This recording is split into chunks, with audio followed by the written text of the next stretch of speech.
Star Dharmendra Nirmaliya.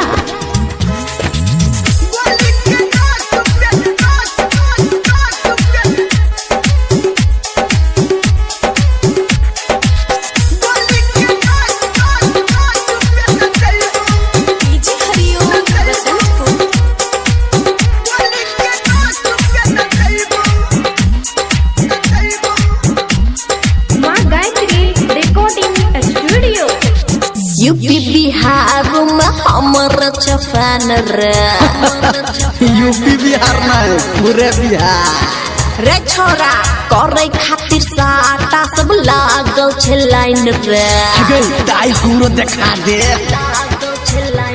तोरा से कुछ नहीं होता जैसे कर नहीं रंगदारी नमरी पन सवाल के आवे ना ते अगारे अगारे सुन गया यार कष्ट वाली नाच तू हाली हाली। अच्छा सुन गया यार कष्ट वाली नाच तू हाली हाली। ये छोरी क्या हम बिहारी नहीं रही वो बंगाल वाली। अच्छा के नाक पे न रही वो और कष्ट वाली। ये हम बिहारी नहीं रही वो बंगाल वाली। गोली के नाक पे न रही वो और कष्ट वाली।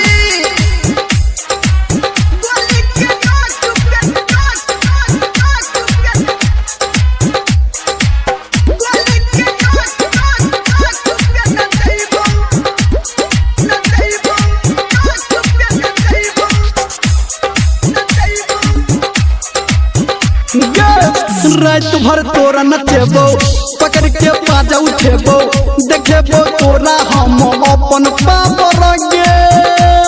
अच्छा तो दिखाना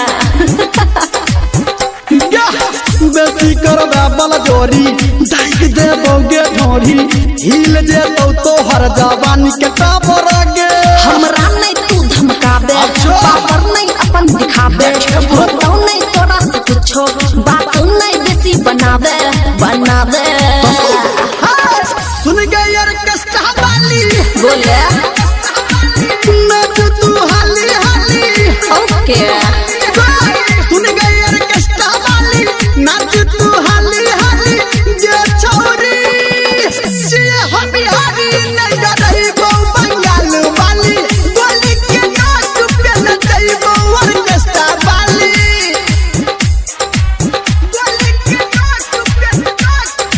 अभी आप सुन रहे हैं सावरिया म्यूजिक।